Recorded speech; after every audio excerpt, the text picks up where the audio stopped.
Bienvenidos a todos a este acto en el Centro Pignatelli, que siempre nos acoge, y aprovechamos para agradecer a Chema, que está ahí arriba, el director, y a Ana, que está con los medios técnicos. Y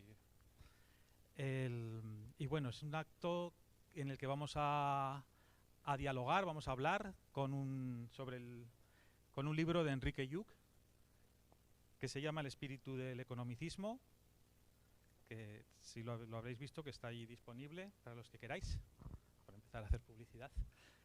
Es un acto que hemos preparado conjuntamente entre el Grupo de Ecología y Justicia Social del Centro Pignatelli y la Delegación Episcopal de Ecología Integral del Arzobispado, y contamos con la presencia del autor, de Enrique Lluch.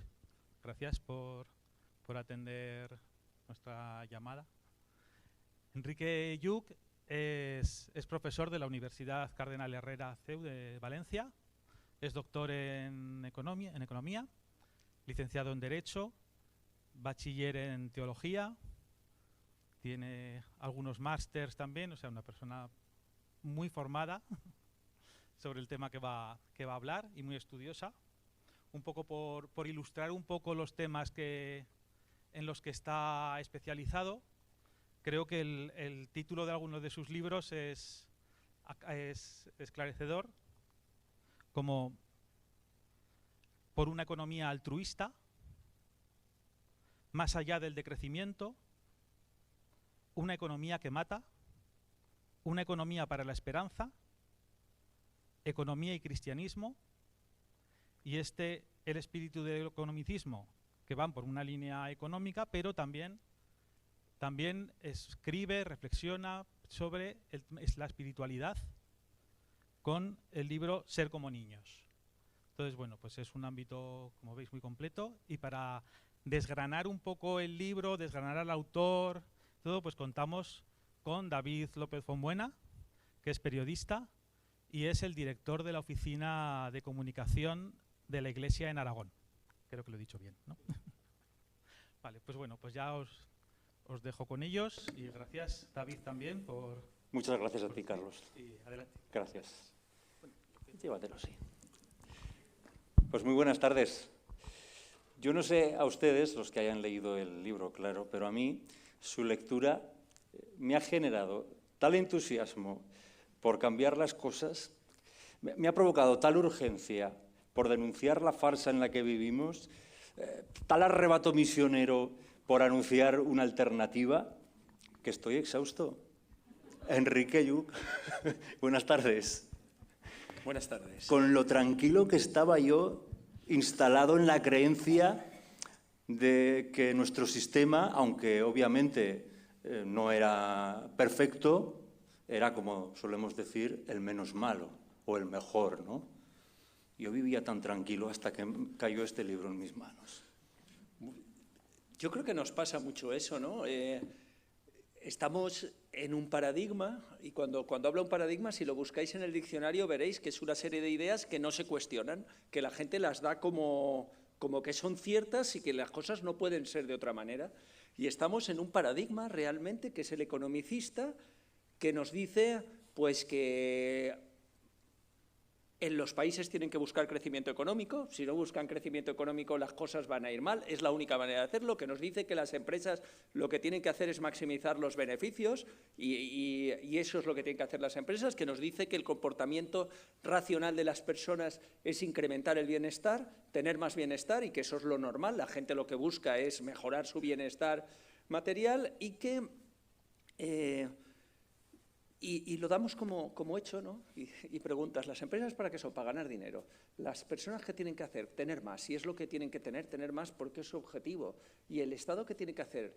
Crecimiento económico. Y lo vemos tan claro que cuando yo os lo digo, alguno diréis, pues claro, es que es eso, no puede ser de otra manera. Eso son las cosas. Y sin embargo, esto es algo histórico, ¿no? Que si lo hubiéramos preguntado hace 3 siglos, no te hubieran dicho esto. Y es algo que trae unas consecuencias que no son... Ha traído unas consecuencias positivas, pero no todas son positivas. Y ahora estamos en un momento desde mi punto de vista, de agotamiento, ¿no? De agotamiento del sistema y de ver mucho más los defectos que las poquitas cosas buenas que nos ha traído. Por lo tanto, coincido contigo, ¿no? Ayer de repente dices, yo creía que esto era así, que no podía ser de otra manera, y de repente te das cuenta, o de repente, ¿no? Después de un estudio te das cuenta y dices, pues no, es que las cosas no tienen por qué ser así, y a lo mejor siendo de otra manera serían mejor. De hecho, habría que explicar, o habría que empezar a explicar, que economía no es lo mismo que economicismo, porque, aunque aquí lo explicas muy bien, hay mucha gente, incluso colegas tuyos, que consideran que la economía solo puede ser economicista. Exactamente, porque, fíjate, hay una cosa que se olvida con mucha frecuencia. La economía es una ciencia, y todas las ciencias lo que intentan es buscar una respuesta objetiva a una pregunta, ¿no? Dicen, oye, ¿por qué pasa esto? Y entonces intentamos buscar relaciones de causalidad entre dos cosas que sean objetivas. Y esto es así, buscamos la objetividad y buscamos que las soluciones que encontramos valgan para todo. Pero claro, yo siempre digo, sí, la ciencia intenta dar respuestas objetivas a preguntas que nunca son objetivas, siempre son subjetivas. Porque cuando nosotros nos hacemos una pregunta, estamos considerando que eso es importante para nosotros, que nos importa y que queremos saber, porque creemos que es bueno o malo, cuál es la contestación, la relación que hay para después poder aplicarla. Por lo tanto, la ciencia está entre unas preguntas que nunca son objetivas, son subjetivas, dependen de nuestras creencias, de nuestra mirada de la vida, de lo que pensamos que es bueno o malo, y una aplicación que vamos a dar a esos conocimientos que también dependen de lo que nosotros pensamos, ¿no? La medicina yo la puedo utilizar para curar, pero también la puedo utilizar para matar, ¿no? Los conocimientos médicos. Y yo puedo buscar conocimientos médicos para curar, pero también puedo buscarlos para matar, o también podría hacerlo, ¿correcto? Por lo tanto, la ciencia está entre medio. Y ahí es donde está el economicismo. El economicismo es esa idea que nos dice qué es lo bueno o lo malo, qué es lo que tenemos que conseguir o qué es lo que no tenemos que conseguir, y luego la ciencia económica la orientamos enfocada ahí. Y es verdad que hay gente que piensa que las dos cosas son las mismas. Hay muchísima gente que lo piensa así, que no diferencia. ¿Por qué? Porque hay mucha gente que no se da cuenta que hasta el que no cree en nada está creyendo en algo. Porque el que no cree en nada cree que no creer en nada es lo mejor que puede hacer. Pero eso es también una creencia, ¿no? El creer que yo no creo en nada porque creo que eso es lo mejor y yo no quiero creer en nada porque eso también es en sí mismo una creencia. Entonces, hemos olvidado tener la conciencia de que hay ese nivel de creencias que nos pueden venir por la cultura, por la religión, por un montón de cosas que está por encima y no lo vemos, ¿no? Pero hay una parte muy interesante del libro que habla precisamente del economicismo como pseudo-religión. Y es alucinante cómo se encuentran los mismos modelos o estructuras de una religión como la que podamos profesar nosotros, el catolicismo o otras, por supuesto con su ídolo, su Dios, que es el mercado, sus templos, que son pues, los centros comerciales, los aeropuertos, etc. Su clero, porque también tiene sus empresarios, sus tenderos, y sus teólogos, que son también los analistas, decías, ¿no? Sí, sí. Y hay gente que cree con mucha fe en esto. Totalmente, y recuerda que también una cosa que a mí me gusta mucho decir, y ahora entro en lo que me estás comentando, que son sus santos. Es decir, también hay hasta santos, porque hay gente que cumple perfectamente los anhelos economicistas y han conseguido el éxito económico y han ganado mucho dinero, ¿no? Y entonces se hacen biografías o aiografías, porque la gente las tiene, pone sus fotos en los cuartos, en sus habitaciones. Es decir, yo en la parroquia en la que yo estoy en Valencia tiene un colegio, ¿vale? Un colegio que es un CAES, allí se llaman CAES, no sé si aquí es así, Centro de Atención Especializada, ¿vale? Son colegios que tienen una gran cantidad de personas con peligro de exclusión, que vienen, de hecho tienen como 20 y pico nacionalidades distintas. ¿correcto? Cuando yo fui a hablar, me llamaron una vez a hablar a los chavales de 12, 13 años, que de 12, 13 años, gente que viene de primera inmigración y llegan al barrio y se quedan y van a ese colegio, ¿correcto? Los chavales tenían, algunos chavales con 12 o 13 años, de un entorno, insisto, muy pobre, tenían fotos de el de Tesla, el de Amazon y tal en su cuarto, porque eran sus ídolos. ¿Me explico? Cuando les hablé de esto de los santos me decían, claro, esos son los que admiramos, no al de Apple. Entonces, esta concepción es importante, porque si no nos damos cuenta, nosotros además estamos en un ambiente cristiano que estamos intentando dar una buena nueva y no nos damos cuenta que quien está dando también una buena nueva es este economicismo precisamente. Y además con una estructura, hay gente que le prefiere... Yo ahí he tenido discusión, ¿no? De hecho, cuando llevé a leer el libro a gente antes de publicarlo, alguien me decía, no le llames pseudo-religión, llámale ideología, ¿no? Porque la ideología y la religión comparten casi todos los puntos, exceptuando el de la trascendencia. La ideología no tiene trascendencia y la religión sí. Yo opté por pseudo-religión, a mí me gustó más y al final no hice caso a una de las personas, otra me dijo que prefería pseudo-religión, ¿correcto? Pero es verdad que también, como hay una falta de cultura, la gente no sabe que tenemos una estructura religiosa, que tenemos una estructura trascendente en las personas, que al final hay cosas en las que creemos, lo que yo decía antes, en las que creemos, aunque creamos que no creemos, que hay ideas que nos vienen de la cultura, etcétera, la gente no se da cuenta. Y es muy peculiar, ¿no? Porque sustituyen hasta determinadas corrientes políticas, y yo he hablado, os pongo un ejemplo, yo hablé con el concejal de mi pueblo de fiestas, ahora ya no es, pero antes era, y era una persona de Podemos, ¿correcto? Una persona de Podemos, laica, ¿qué tal? Y entonces le decía, mirad, vosotros, cuando llegan las Navidades, ¿qué habéis puesto de luces de Navidad en la plaza de mi pueblo? ¿Qué habéis puesto de luces de Navidad? ¿Y qué habían puesto? Una caja de regalo de varios metros de altura, por varios, donde se ponían todos los niños.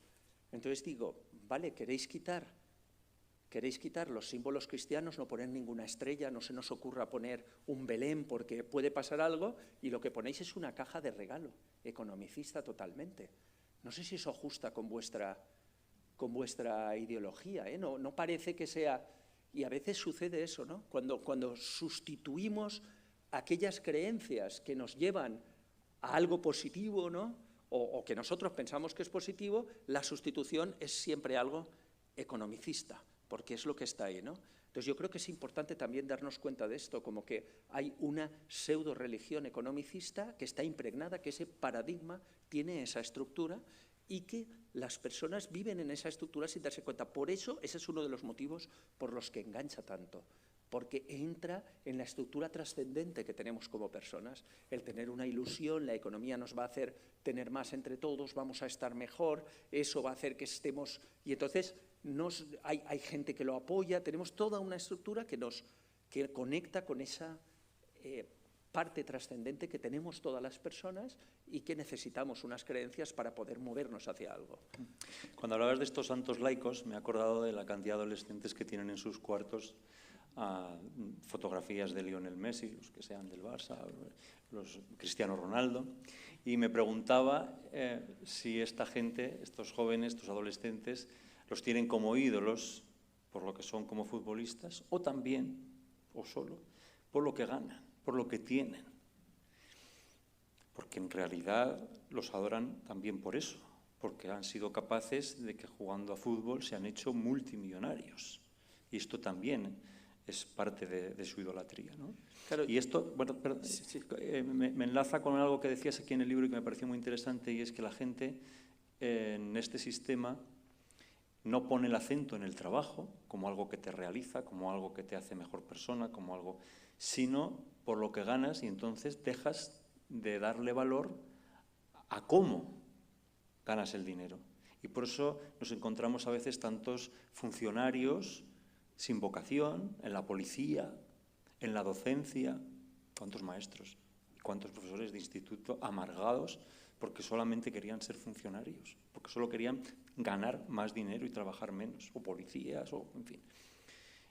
Pues es también consecuencia, ¿no? Sí, Un poco sí, de esto. y no solo funcionarios, ¿eh? En Claro, el sector pues, privado también. Quiero también, decir que también. no es una cosa, es en general, ¿no? Primero, estoy convencido de que es así. Es decir, no los idolatran solo porque metan muchos goles, sino porque eso les ha llevado a ganar mucho.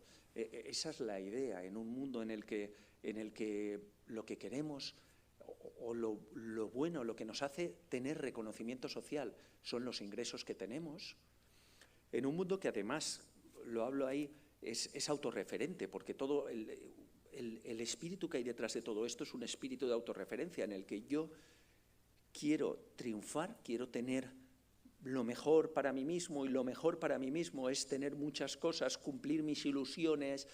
La gente te dice, yo lo que quiero en la vida, ¿qué es? ¿La vida qué es? La vida es cumplir tus ilusiones, tener ilusiones y cumplirlas, tener deseos y hacerlos realidad. Por lo tanto, tú lo que te tienes que preocupar es en ganar el suficiente dinero para que tus ilusiones se hagan realidad, para que tus deseos, tus sueños se cumplan, y en la medida que se cumplen, pues tú tienes éxito en la vida, es decir, vas a hacer las cosas bien. Por lo tanto, al final, ¿cómo hago que se cumplan todas esas cosas? Pues tengo que tener un éxito económico. Fijaos qué perverso es esto, que no sé si os lo habéis oído, y ahora voy a lo del trabajo, no me olvido lo del trabajo, pero no sé si habéis oído últimamente, pues en los premios de cine que se han dado durante este año, yo he oído hasta en 2 ocasiones que doy gracias a no sé quién, doy gracias a no sé cuántos, y me doy gracias a mí mismo, porque he confiado en mí mismo, y gracias a que he confiado he podido cumplir mis sueños. Y la gente se queda tan contenta.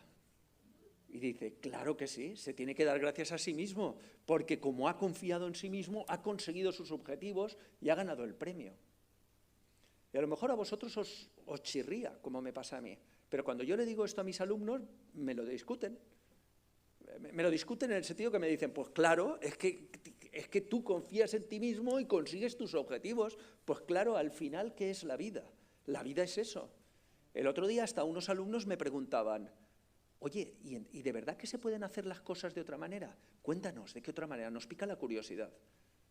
Cuando yo les decía, al final, vosotros pensáis que la vida es conseguir los objetivos, hacer lo que uno quiere, hacer realidad sus sueños, que tenéis que pensar en vosotros, que nadie os va a solucionar nada, que lo que tenéis que hacer es cuidaros y estudiar para poder cumplir vuestras cosas, que cuando busquéis una pareja tenéis que buscar una pareja que ajuste y que sea buena para lo que vosotros queréis, y que por lo tanto os dé aquello que vosotros necesitáis, y cuando veáis que hay gente que no os va a dar lo que necesitáis, con esa fuera a un lado, ¿no? Y me decían, claro, ¿es que se puede vivir de otra manera? ¿Hay otra manera de vivir? Cuéntanos que tenemos curiosidad. ¿Me explico? Entonces, ahí hay. Y claro, esto se va al trabajo. Lo que tú dices se va al trabajo. Y cuento de esta semana. Esto seguro que no lo he puesto en el libro porque ha sido esta semana, igual que lo anterior. Que comentando estas cosas, me levanta la mano una chica de las buenas estudiosas, estaba dándole la clase a un compañero y me dice, mira, claro, es que, vamos a ver, eso que hablas tú de la vocación en el trabajo, nosotros estamos estudiando Derecho, que es una carrera complicada, ¿vale? No voy a cuestionar si es complicado o no, ¿correcto? Pero ella decía eso. Hemos querido estudiar Derecho, que es una carrera complicada, porque nos da perspectivas de ganar mucho dinero. Entonces, claro, ¿eso cómo ajusta con lo que tú hablas de la vocación? Entonces, pasa eso. La mayoría de la gente está escogiendo porque dice, yo lo que necesito es un trabajo donde gane mucho dinero haciendo menos esfuerzo, y eso es lo normal, porque la vida es eso. Y entonces se vive en el resultado. Vivimos en el resultado. Mucha gente vive en el resultado, ¿no? Yo lo que hago es para conseguir algo. Y solo si lo consigo, me está viniendo bien. Si no lo consigo, la cosa no lo he hecho bien. Y claro, ahí pasa, a mí me gusta decir, como en la canción de Julio Iglesias, ¿no? Me olvidé de vivir. La gente se olvida de vivir, porque está siempre enfocada al resultado. vamos a trabajar para ganar mucho dinero. O para ganar el dinero suficiente, me da igual, pero el centro del trabajo está en el dinero. Y entonces, ¿qué pasa? Sea funcionario o no, yo ahí me amargo en el trabajo, porque yo lo he cogido para conseguir el dinero, que es lo que yo creo, lo que me dice la pseudo-religión economicista, que es lo que me va a dar la felicidad y me va a permitir estar bien. Pues me ha venido a la mente, no sé si recuerdan la película El lobo de Wall Street, hay dos versiones, pero bueno, la protagonizaba este hombre, que ahora no me acuerdo. Leonardo DiCaprio.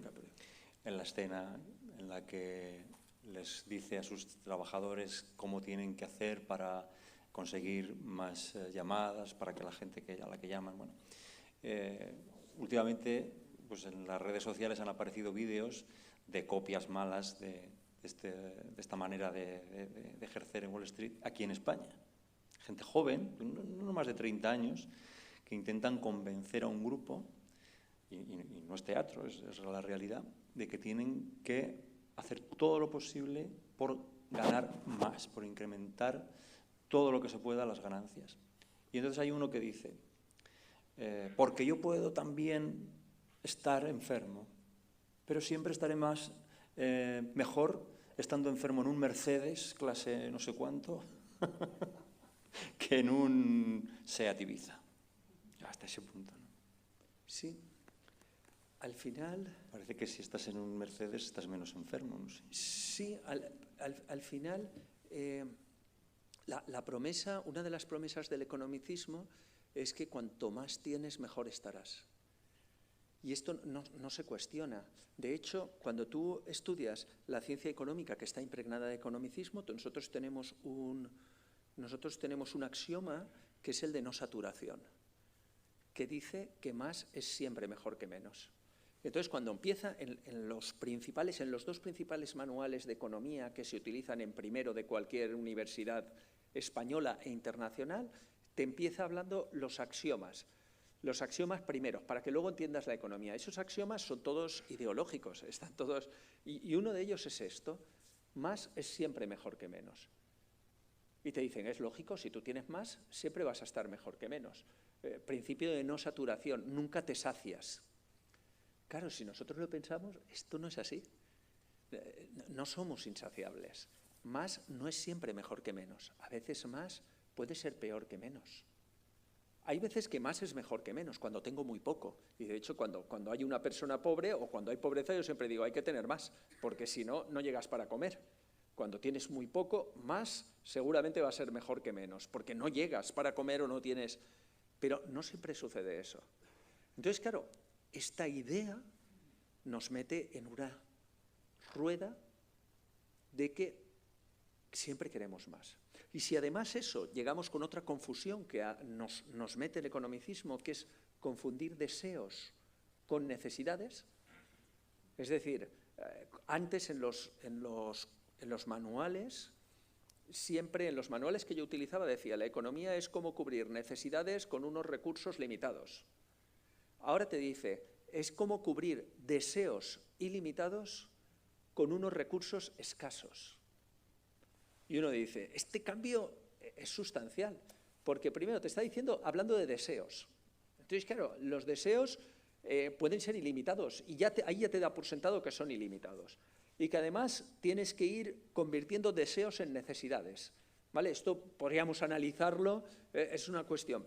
Pero claro, luego los recursos ya no te dice que son limitados, porque unos recursos limitados pueden no ser escasos. Es decir, yo puedo tener una huerta en casa y lo que saco de la huerta es limitado, pero puede no ser escaso. Puedo tener de sobra para mi familia y regalárselo a mis vecinos. ¿Me explico? Limitado es, pero escaso no. Tengo bastante, me sobra y le doy a mis vecinos o a mi familia porque... Pero, ¿qué es lo que lo haría escaso o qué es lo que lo hace escaso? ¿Por qué los recursos de la tierra, que son limitados, evidentemente, son escasos? No porque el número de recursos sea pequeño, sino porque si yo quiero cubrir los deseos de toda la humanidad, pues no hay bastante. Y entonces tenemos que competir. Y llega otro de los axiomas de del economicismo, ¿no? Hay que competir con el otro. Tenemos que ver el otro como alguien a quien nos oponemos, alguien que está en contra mía, que o es para él o es para mí. La promesa de mayor satisfacción nos acaba llevando a una insatisfacción vital y social permanente. Yo tengo hijos adolescentes, los que los tenéis supongo que os pasa también. Viven para decirle al resto del mundo, a veces también lo hacemos los adultos, lo que están haciendo, lo que están viviendo. O sea, sobre todo lo hacen los adultos cada vez que se van de viaje, cada vez que se van a un restaurante, cada vez que comen algo un poco que no sean unas lentejas. Todo lo tenemos que...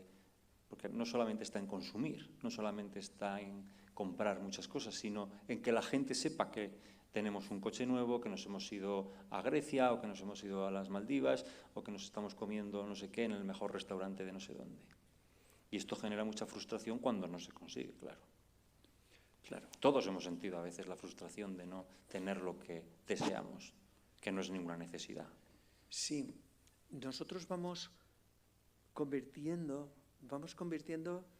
deseos en necesidades. Es decir, nosotros tenemos unas necesidades básicas, que si no las cubrimos no sobrevivimos. Luego tenemos unas necesidades sociales que nos vienen de alguna manera, que se van generando por cómo organizamos la sociedad, ¿vale? Yo se lo digo a mis alumnos. Digo, cuando yo estaba en vuestro sitio, para hacer lo mismo que estáis haciendo vosotros, necesitaba menos dinero. ¿Por qué necesitaba menos dinero? Porque yo llegaba a la universidad y ni necesitaba tener un móvil, ni necesitaba tener un portátil, ni necesitaba pagar el wifi, ni nada. Por lo tanto, yo conseguía lo mismo que conseguís vosotros, pero con menos cosas. Esas son necesidades sociales. Fijaos ya la cuestión. Solo para estudiar, para alcanzar el mismo nivel que nosotros, nuestros hijos necesitan más cosas. Para lo mismo. Para llegar a estudiar lo mismo que estudié yo, mis hijos necesitan más dinero. Yo tengo que conseguir más dinero para mis hijos para hacer lo mismo que hacía yo. Y esto ya estamos, una sociedad que va creando o que va generando que cada vez para hacer lo mismo necesitamos más dinero. Pero luego está todas las necesidades que nosotros nos autocreamos o autogeneramos, con una influencia muy grande de los medios de comunicación, del ambiente, etcétera, para que nosotros consideramos necesarias cosas que no son. Y claro, cuando nosotros consideramos necesarias cosas que no lo son, nos vamos autogenerando una mayor insatisfacción. Porque si yo quiero, a mí me gusta irme al monte y un fin de semana no puedo, pero yo no lo considero una necesidad, sino un gusto, pues el día que no puedo, pues no pasa nada, ya iré otro día. Y yo me quedo satisfecho. Y si voy, digo, uy, qué bien. Y estoy mucho más satisfecho porque me lo he podido arreglar y voy. Pero claro, si yo lo veo como una necesidad y no puedo ir, el no ir me hace estar insatisfecho. ¿Me explico? Es diferente, ¿no? El que yo diga, bueno, no he podido ir y ya está, pero y decir, pues tenía que haber ido y no he podido y estoy mal. Y si voy, simplemente llego a lo que yo llamo el nivel básico de satisfacción. Pero claro, luego hay otro tema que tú has planteado, ¿no? El tema de que me vean, ¿no? Que me vean. Que vean lo que he hecho, que vean lo que estoy haciendo. Y claro, ahí hay dos elementos desde mi punto de vista, ¿no? Hay un elemento de autorreferencia, ¿no? Que yo estoy consiguiendo mi objetivo, y mi objetivo era tener mucho, puedo ir a un buen restaurante, puedo irme de vacaciones, tal, estoy haciendo cosas y estoy contento lo que he hecho, me siento satisfecho. Pero claro, cuando yo me siento satisfecho solo y yo solo, pues eso queda muy triste, porque nosotros al final necesitamos esa parte de la relación en la que necesitamos también la aprobación del otro, ¿correcto? Cuando nos relacionamos normalmente con las personas, al final nosotros ofrecemos cosas y también acogemos lo que nos dan los otros, y hay una parte. Como cuando yo me estoy mirando a mí mismo, estoy haciendo cosas por mí y tal, con mucha frecuencia dejo atrás las relaciones más enriquecedoras. Y al final, ¿cómo sustituyo eso? Lo pongo aquí para que la gente diga que me lo acepta. Y esto, claro, combina una autorreferencia con una necesidad de aceptación que no es la verdadera relación. Yo les digo a mis alumnos, mirad, si vosotros conocéis a alguien por Internet y resulta que conocéis a alguien por Internet y os cae bien y parece que hay sensibilidades comunes, que hay conexión en lo que sea, puede ser para ligar o no me hace falta. Digo, ¿qué queréis hacer con esa persona? Y me dicen, verla, queremos juntarnos con ella, quedamos algún día para conocernos personalmente. Digo, normal. Digo, ahora bien, si vosotros estáis con una persona como yo estoy ahora con David y tenéis una conversación apasionante y estáis a gusto y tal, le decís, oye, mira, vámonos a casa, vete tú a tu casa y yo a la mía y vamos a conectarnos por Zoom, porque eso va a ser, eso sí que va a estar bien, ¿no? Separémonos y vamos a conectarnos por Teams o por Zoom y tal. Y claro, me dicen, no lo hacemos. ¿Por qué? Porque la verdadera relación, ¿no? Lo verdaderamente importante se da en el contacto. Eso no quiere decir que no podemos utilizar, y lo hacemos, ¿no? Reuniones, yo hago reuniones. Pero claro, no es lo mismo cuando tú conoces a alguien en contacto personal y tienes que hacer una reunión, pues por ejemplo, para organizar esto. Igual que hablas por teléfono, tal, y antes de venir, pues está bien el medio de comunicación, ¿no? O gente, yo tengo alumnos de Latinoamérica, y entonces ahora dicen, no, ahora nos apoyamos mucho porque todas las noches puedo hablar con mis padres por Internet y les veo. Y está muy bien, ¿no? No es lo mismo que cercano, pero puede sustituir. Pero al final, ¿por qué? Porque ha habido ese contacto. Cuando no hay ese contacto, al final yo hago las cosas por mí, tal, tengo que lucirlas porque también necesito que alguien me diga, lo estás haciendo bien. Y me ponga, me gusta, tal, oye, qué bien, qué suerte tienes, dónde te has ido, qué majo, qué bien.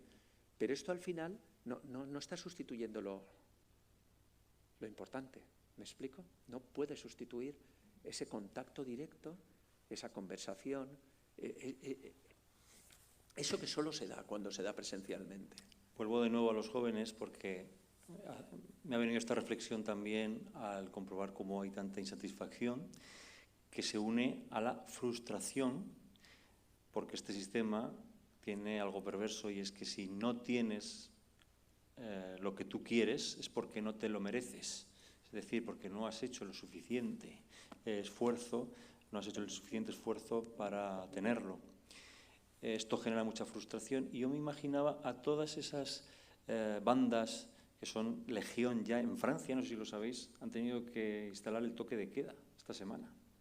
O sea, hay tanto vandalismo de los jóvenes en Francia que han decretado el estado de queda para los menores de, no sé si de 13 o de 14 o de 15 años. No pueden salir a la calle hasta las 6 de la mañana si no es acompañados de un adulto. O sea, imaginaos. Yo hacía esta reflexión porque, claro, ¿cuántas personas jóvenes hay frustradas que ven que el mundo o el sistema les dice que pueden tener lo que quieran y que si no lo tienen es porque no se lo merecen, porque no han hecho el esfuerzo suficiente? Con esa frustración, ¿qué haríamos nosotros? Igual también nos salíamos a quemar contenedores. Claro. Fíjate, esa es una de las grandes trampas de las pseudo-espiritualidades que respaldan el economicismo. Esa es una de las grandes trampas. Ya has visto que ahí nombro varias, ¿no? La teología de la teología de la prosperidad, ¿vale? Que es una teología muy pelagiana, ¿no? Muy pelagiana, si alguno... Bueno, pues la teología de la prosperidad, todo el tema del poder de la mente, una meditación mal entendida, cómo apoyarme a mí mismo, la cultura terapéutica, todo esto, fíjate, nos está diciendo eso. Tú puedes. El poder de la mente, tú puedes. Tu mente es poderosa. No sé si habéis leído alguna vez esto de un libro como El Secreto o El Poder de la Mente, que una vez me pillé a una que estaba en la editorial, en un autobús, y íbamos hablando en el autobús y ella me dijo que estaba en esa editorial y dice, nosotros vivimos gracias a ese libro. No, me lo dijo así, dice, me decía, yo ya no me creo nada de lo que publicamos, estoy muy desengañada, pero vivimos gracias a ese libro, que no sé por qué edición va, si por la 32, la 34, no lo sé, pero de verdad me lo comentaba, igual me estaba mintiendo, pero yo creo que no te pillas en el autobús, además era porque un tren había tenido un accidente, te toca ir en un autobús, que vas fastidiado, porque Vale, y fíjate, me contaba eso, ¿no? ¿Y qué te dicen ahí? Tu mente es poderosa, con tu mente puedes todo. ¿No? La teología de la prosperidad te dice, Dios quiere lo mejor para ti. Dios quiere lo mejor para ti. Entonces, Él está dispuesto a dártelo, pero tú tienes que cumplir tu parte. Si no te lo da, es porque tú no has cumplido tu parte. Porque Dios siempre te la va a dar, pero tú tienes que cumplir la tuya. Otra vez, si no tienes lo que quieres, la culpa es tuya, ¿no? En la cultura del esfuerzo que hablan por ahí. Si te esfuerzas, lo conseguirás. Si te esfuerzas, lo conseguirás. Y el esfuerzo es bueno, por supuesto. Claro que es bueno el esfuerzo. Pero con el esfuerzo no se consigue todo. Entonces, claro, esta realidad directamente es mentira. Es decir, es una falacia. ¿Cuánta gente entrena muchísimo para ser futbolista de primera y no llega? ¿Y no llegan porque no se han esforzado? No, se han esforzado horrores. Es lo mismo que se esfuerce una persona que nace en una familia donde sus padres le pueden ayudar, que tal, que cual, que en una familia que tiene más problemas, menores condiciones y tal. Es lo mismo si uno se esfuerza y tiene unas condiciones físicas o mentales, o otro que no las tiene. Hay gente que tiene más facilidad para estudiar. Con menos esfuerzo consigue sacar buenas notas. Y hay gente que tiene que hacer mucho esfuerzo para sacar... Es decir, hay una serie de circunstancias, además del esfuerzo, que tienen consecuencias, ¿no? No es una persona con el mismo esfuerzo aquí en Zaragoza que en Burkina Faso, los resultados van a ser distintos. Entonces, claro, por un lado, esto produce mucha frustración, como tú dices, porque dice, no, es culpa mía, no lo he conseguido porque es culpa mía. Están diciendo, lo que no consigas es culpa tuya. Es porque tú no has hecho lo suficiente. Porque si hubieras hecho lo suficiente lo conseguirías. Y esto se potencia, la sociedad lo está potenciando todos los días. Mirad su esfuerzo porque se ha esforzado, ¿no? Los mismos que se dan gracias a sí mismos. Como yo he confiado en mí mismo, lo he conseguido, porque por mi esfuerzo. Pero además produce otra cosa, que es que las personas que se dan cuenta que eso no es así, si lo importante es el resultado, es decir, las personas que dicen, es mentira, porque yo estoy en tal barrio y mi esfuerzo no voy a conseguir nada, porque yo he venido de esta... Y lo ven, no hace falta ser muy inteligente para ver que el esfuerzo no es todo, ¿correcto? O yo creo que no hace falta ser un gran gurú, una persona muy estudiada para saberlo. Hay otras circunstancias que influyen, no solo el esfuerzo. Entonces, claro, la gente que dice, yo, por mucho que digan eso, no es verdad. Yo he nacido en un barrio, mi familia es tal, por mucho que me esfuerce, yo no me voy a poder hacer rico. Entonces, ¿para qué me voy a esforzar? No vale la pena. ¿Para qué? Si no lo voy a conseguir, es mentira. Y el esfuerzo solo es para conseguir un resultado. Si ese resultado no lo voy a conseguir con el esfuerzo, voy a intentar conseguir el resultado de otra manera, que sea más cómoda o que sea más... Porque ¿para qué me voy a esforzar? ¿Me explico? Con lo cual, esta sobrevaloración del esfuerzo, de que todo es responsabilidad tuya, todo lo que consigues es tú, y además ese enfoque a los resultados, lo que vale la pena es que consigas tus resultados, que alcances esto, puede llevar también a que hay mucha gente que dice, yo puedo llegar al resultado de otra manera, o si no, como no voy a llegar nunca, no hago nada. En una sociedad del esfuerzo, en la que se sobrevalora o se dice todo depende de ti, lo que conseguimos es que mucha gente diga, pues como yo no lo voy a conseguir, no hago nada. ¿Para qué? Porque no voy a lograr los resultados. Y esto es terrible, ¿no? Terrible. Y se combina con lo que yo hablo de la sociedad del éxito, ¿correcto? Estamos en una sociedad totalmente que se combina un poco con esto, infantilizada. Hemos infantilizado la sociedad en el siguiente sentido. Los juegos, hemos oído hablar de los juegos, ¿no? Jugar, los Juegos Olímpicos, el deporte. Cuando nosotros estamos en un juego, si yo juego... ¿Vosotros jugáis aquí al guiñote? ¿Puede ser? Sí, al guiñote, ¿no? Si yo juego al guiñote, yo quiero ganar, ¿verdad? Y yo cojo con los amigos, me pongo a jugar al guiñote y quiero ganarles. Y está bien, es divertido, jugamos, vamos a ganar y somos competitivos. Y si es necesario, le hago un poco de trampa, ¿no? para ganar y nos lo pasamos bien y está bien, es un juego y está ahí muy bien. Voy a jugar a fútbol, hoy venía, en el camino venía escuchando un documental sobre la historia del fútbol en España.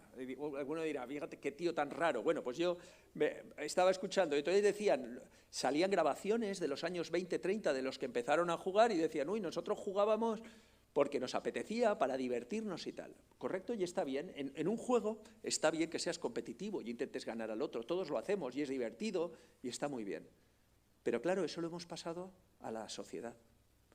Y ahora todo el mundo te dice, tienes que ser competitivo, ganar, tienes que vencer al otro, el otro es tu oponente. Y claro, la sociedad es muy compleja, ¿verdad? No es solo ganar al otro, no es solo vencer al otro, no es competir con el otro. La sociedad es más de ofrecer y recibir, de compartir, de construir conjuntamente, de estar con los otros. Entonces la hemos infantilizado y la convertimos en una competitividad para conseguir el éxito. Y claro, una sociedad del éxito, ¿cuántos consiguen el éxito? Muy poquitos. ¿Y cuántos fracasan? Muchos. Una sociedad del éxito es una sociedad del fracaso. Es una sociedad en la que la mayoría estamos abocados al fracaso. Y si yo ya estoy abocado al fracaso, lo que tú me has dicho, ¿no? ¿Para qué voy a hacer un esfuerzo si yo no voy a tener nunca éxito? Si eso es lo único que se aprecia, pues bueno, ¿y qué más da? Si al final esta sociedad no me permite tener éxito, porque el éxito lo puede tener uno o dos, los demás no. Para que uno tenga éxito en un juego, el otro tiene que perder. Yo ganaré el partido y tendré éxito si el otro pierde, ¿no? Y si hay un campeonato, gana uno. Los demás fracasan, no llegan. Pues nos apuntamos también a un curso de autoconocimiento, o el camino interior, todas esas cosas de las que vamos a hablar ahora, porque también es una parte importante en tu libro. Las hemos tocado un poco de refilón, pero fíjate que uno piensa en el budismo y piensa también en altruismo, en el despego del yo, del egoísmo, no necesito nada, acepto las cosas como vienen. Pero todo esto, en el marco en el que estamos hablando, también sirve para reforzar el economicismo. Sí, porque los mismos budistas lo hablan. Una cosa que se llama el materialismo espiritual, un libro de un maestro budista, el primero que fue a Estados Unidos de los años 70, y lo dice el budismo, que tenía que ir para eso, que es también nuestra contemplación y demás. Al final lo que sirve es para reforzarme a mí mismo. Es decir, el camino interior, el buscarme a mí mismo, no es para yo poder ofrecer más a los demás, porque al final la contemplación es escuchar, acoger al otro para yo poder ofrecerle, ¿no? Y para saber, pero está destinada a que yo crezca para el otro. Pero en estos casos todos nos dicen para que te encuentres mejor, para que estés mejor contigo mismo, conócete para quererte más, porque si no te quieres a ti no puedes querer a los demás. Imaginaos, si no te quieres a ti no puedes querer a los demás, por lo tanto tienes que estar concentrándote en ti mismo, mirándote a ti mismo, haciéndolo todo para ti, porque si no, no vas a poder. Son cosas que uno, si las piensa bien, dice, es decir, que no tenemos capacidad de amar al otro si previamente no nos queremos a nosotros mismos y si no nos hemos concentrado en nosotros. ¿Y cuándo se acaba uno de conocerse a sí mismo y quererse? Solo se puede amar lo que se conoce. ¿Vale? Nos lo dicen también. Solo se puede amar lo que se conoce. ¿Solo se puede amar lo que se conoce? Es decir, yo no puedo ser acogedor con alguien que no conozco o acoger al extranjero que no lo conozco y darle amor, ¿no? Y ayudarle, porque como no lo conozco, entonces no puedo amarlo. ¿Me explico? Hay una serie de afirmaciones que se dicen así y que al final, ¿qué nos llevan? A yo me tengo que concentrar en mí mismo, tengo que estar porque yo tengo que estar mejor. Y lo importante es que yo esté bien, porque si yo no estoy bien conmigo mismo, no puedo ayudar a nadie o estar bien con nadie. ¿No os ha ayudado nunca nadie que no estuviese en un buen momento? ¿O no os ha pasado que estabais en un mal momento y habéis hablado con alguien que estaba también en un mal momento y esa otra persona os ha ayudado a vosotros y vosotros le habéis ayudado a esa persona? ¿Tengo que estar bien perfecto para poder ayudar a alguien? ¿Es condición sine qua non? Entonces, claro, al final todo esto lo convertimos, el catolicismo a veces lo hacemos también, ¿no? Hay que mirarse, tienes que estar tú mirándote tal, entra en ti mismo, no sé qué. Y oiga, es verdad, nos tenemos que cultivar, tenemos que hacer raíces, tenemos que hacer un tronco fuerte, pero para darlo a los demás. Y además, la relación con los otros muchas veces nos es más fructífera. Porque nosotros, cuando convivimos con el otro, nos reflejamos en el otro y el otro nos ayuda. ¿Me explico? Y entonces no podemos limitarlo todo ahí. Con lo cual lo que hacemos es coger una cosa que es buena, la contemplación, ¿no? el silencio, la acogida. Cogemos eso que es bueno y lo absolutizamos. Solo es esto. Dices, no, perdone, eso es junto con otras cosas. Yo me trabajo, me cuido para estar bien con el otro. Y mientras me trabajo y me cuido, tengo que estar dando al otro, acogiendo al otro. Y esa combinación es la que me ayuda. No es solo yo, tengo que yo. Y luego además hay otra cuestión. Hay momentos de la vida en que te puede pasar, ¿no? Hay momentos de la vida como cuando alguien está enfermo, ¿no? ¿Verdad? Hay momentos de la vida que uno está enfermo y tiene que estar cuidándose. Luego, cuando ya ha pasado, ¿tiene que estar cuidándose tanto? No. ¿Me explico? Pero no puede estar toda la vida uno como si estuviera enfermo, sin estarlo, ¿no? Tengo que estar siempre cuidándome. Pues oye, no, habrá temporadas que un poquito más y hay otras que menos, o como cuando tienes una planta y de repente le coge una enfermedad, pues entonces hay que dedicarle más a esa planta. Pero cuando ha pasado, ya no necesito tanto. Es decir, que al final no puedes estar siempre yo, lo mío, tal, porque entonces me olvido de los otros, me olvido de acoger a los otros, dejo de relacionarme y al final entramos en una espiral que se retroalimenta pero que cada vez es más pobre, porque la riqueza la adquirimos cuando nos relacionamos con el otro, no solo cuando nos encerramos en nosotros. No recuerdo quién fue, si fue el cardenal Cobo, creo, que llamaba la atención sobre los nuevos movimientos en la Iglesia, sobre todo de experiencias de primer anuncio, donde se le da mucha importancia a la contemplación. Ahora mismo, pues prácticamente las pastorales juveniles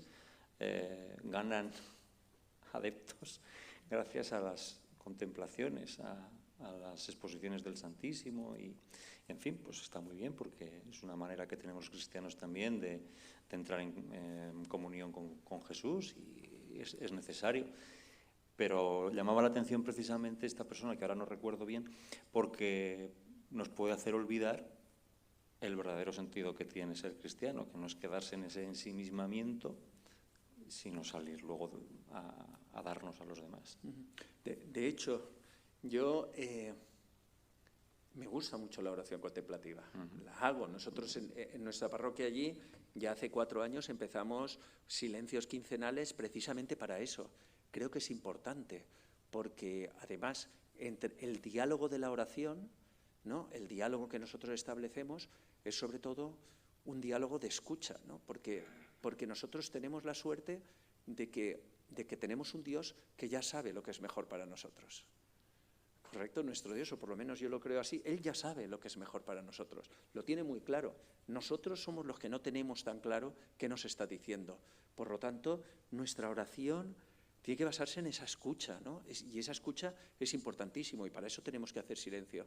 Pero lo que tú has dicho, ese silencio tiene que ser para escuchar y ponernos en camino inmediatamente. No para conocerme mejor, para saber, para encontrarme bien, qué bien me encuentro hoy, qué bien me relajo, entonces voy al trabajo y qué bien soy más productivo, ¿no? Hay gente que te dice, es que así eres más productivo y es bueno el silencio en las empresas porque les hace ser más productivos. Claro, ahí hay una fina, ¿cómo se llama? Frontera, ¿no? Pero es importante, escuchamos, acogemos para poder dar, para poder ofrecer. Y si nos olvidamos de esa parte de ofrecer y si no vamos jugando con las dos cosas, algo que es buenísimo se nos queda en algo en el que solo es nosotros. Y luego hay muchos maestros o gurús que, claro, además te exigen, si no has estado bien en la oración, más silencio. Y tienes que cumplir, porque tienes que haces media hora, no es suficiente, tienes que hacer 1 hora. Y además tienes que no sé qué, y tienes que tal. Y entonces al final, ¿qué pasa? Que estás solo pensando en tengo que cumplir esto porque esto es lo que tengo que hacer para yo. Y otra vez, ¿me explico? Esta autorreferencia. Bueno, vamos a hacer casi 1 hora de diálogo y nos queda la última parte, que creo que es la más interesante. Bueno, las 2 últimas partes. Para mí la parte más importante es la última, que es donde animas a aprovechar pues, ese acervo cultural, ese tesoro espiritual, esa infraestructura, esa estructura que tenemos las grandes religiones, por supuesto la nuestra, la cristiana, la católica, precisamente para darle un giro a esto. Eso es para mí la parte más importante del libro. Pero antes hablas un poco o das un poco las recetas para llevarlo ahí, ¿no? Y unas recetas que empiezan por un cambio de mentalidad. Porque claro, decimos, sí, todo esto es muy bonito, todo esto está muy bien, pero ¿por dónde empezamos? ¿Qué hacemos nosotros que somos tan poca cosa? Pues bueno, cambiar de mentalidad, ¿no? Sería el primer paso. Sí, es importante. Fíjate, yo en el libro anterior, en Una economía para la esperanza, había hablado de cómo organizar la sociedad desde el punto de vista económico para enfocarla en otro sitio, para reenfocarla, ¿no? Para tener otros objetivos y para hacerlo de una manera que creo que es mejor para la sociedad en su conjunto. Entonces ahí hablaba de cuestiones prácticas, pero me di cuenta que o cambiamos la mentalidad o eso no se va a dar. Es decir, o cambiamos los corazones, lo que creemos que es importante, o lo otro, es difícil que la gente luche por eso. ¿Por qué? Porque al final, como decía Ortega y Gasset, en las creencias, las ideas se tienen, pero en las creencias es donde estamos. ¿Vale? Esto es un poco también lo que dice Jordan B. Peterson con los mapas de sentidos, ¿no? Los mapas de sentidos, que es como él llama las creencias, y no es católico ni nada, pero dice, son los que determinan, son los que influyen decisivamente en qué decisiones vamos a tomar. Por eso, o cambiamos ese esquema de creencias que tenemos, o cambiamos esa mentalidad, o podemos tener muy buenas ideas sobre qué es lo mejor, etcétera. Pero luego, cuando vamos a aplicarlas, al final lo que aplicamos proviene de nuestros corazones, no de las ideas que tenemos, sino lo que está dentro de nosotros. Y las ideas se quedan ahí y hacemos otras cosas, ¿no? Entonces, por eso creo que es importante que tenemos que jugar para cambiar las mentalidades. Y una buena manera de empezar a cambiar la mentalidad es ser agradecidos, tener una vida agradecida. Claro, es que fíjate, nosotros ahora, con todo lo que decíamos, estamos en una sociedad de la exigencia, ¿no? De hecho, hay hasta gente que te lo dice, cada vez tenemos que tener más derechos, ¿no? Y tenemos que incrementar la gama de derechos. Y hay gente ya hasta que quiere que su propia voluntad se convierta en derecho, ¿no? Si a mí me gusta algo, yo quiero algo, eso tiene que ser un derecho. Un derecho quiere decir que otros tienen una obligación. ¿Y por qué es esto? Porque lo convertimos todo en necesidades, ¿no? Como lo necesito, quiero tenerlo y creo que es un derecho que tengo que tener y lo exijo, porque además todo lo que voy a conseguir depende de mi esfuerzo. Claro, cuando nosotros nos damos cuenta y decimos, mirad, cuando nacemos nosotros, hay tantas cosas que recibimos regaladas y que es fruto del trabajo de siglos y siglos que por mucho que hagamos nosotros no vamos a aportar ni una cosita así. Es decir, vosotros, si sois de Zaragoza, cuando llegáis aquí, de repente os encontráis con una ciudad, cuando nacisteis, con una ciudad construida, con luz, agua, una serie de infraestructuras, una serie de cosas con las que ninguno de nosotros, cuando nacimos, habíamos hecho nada. Y que es fruto del trabajo acumulado de muchas personas durante siglos, no en poco tiempo, durante siglos. Y además durante toda la infancia, si hemos tenido suerte y hemos tenido unos padres que nos querían, ¿correcto? Ya no solo ha sido todo lo que nos han dado nuestros padres que nos querían, sino todo lo que ha evolucionado y todo eso. ¿Cuánto puedo aportar yo? ¿Cuánto puedo devolver? Por mucho que haga, una pequeñita parte, ¿no? Yo lo que puedo aportar es muy pequeño y sin embargo yo he recibido un montón. Y luego ya no pensemos en los conocimientos, lo que hemos estudiado, que es el fruto de años y años de gente trabajando, de gente haciendo cosas, de tal que ni vamos a conocer ni nada, pero que nosotros lo recibimos y nos estamos aprovechando de ello. ¿Vale? Si no, pensad la gente que ha fabricado, que no conoceremos ni sabemos, las sillas en las que estamos sentados, los baffles, las luces, este edificio, ¿vale? El trabajo de miles de personas que nos permiten ahora, espero que estéis disfrutar, espero, no lo sé, si no es así, no me lo digáis, da igual, disfrutando de este momento, ¿no? Fijaos la cantidad de trabajo. Entonces, percibir eso y vivirlo sabiendo, yo soy muy poquito, voy a recibir en mi vida muchísimo más de lo que yo puedo aportar, cambia ya la visión, ¿no? Cambia la mentalidad. Otro tip, aspirar a la vida plena, que lo hemos oído un montón de veces, claro, pero a lo mejor no lo hemos explicado bien. Sí, la vida plena, claro, porque al final todos aspiramos, hay gente que le llama la felicidad, a mí me gusta hablar de vida plena, más de la plenitud, vivir en plenitud. ¿Por qué? Porque nosotros queremos, la sociedad de ahora nos dice, tienes que vivir con bienestar. ¿Bienestar qué es? Tienes más cosas, estarás mejor. Vale, pero el bienestar que nos trae. Quiero decir, mis hijos están mejor porque están mejor de lo que yo estaba o son más felices de lo que yo estaba porque tienen más cosas de las que yo tenía a su edad, que las tienen. Pues no. No voy a decir que estén peor, pero no están mejor, son más o menos igual de felices que era yo a su edad, ¿correcto? Pues yo tenía un nivel de vida aproximadamente como el que tienen ellos. Lo que pasa es que cuando yo era joven, pues ya lo sabéis, teníamos menos cosas, ¿verdad? Teníamos menos cosas. Y ya está, pero no son más felices ahora. Porque entonces, claro, la vida plena, ¿qué es? Tener una vida con sentido, ¿no? Tener una vida una vida con sabiduría, en la que yo sé afrontar las dificultades, ¿no?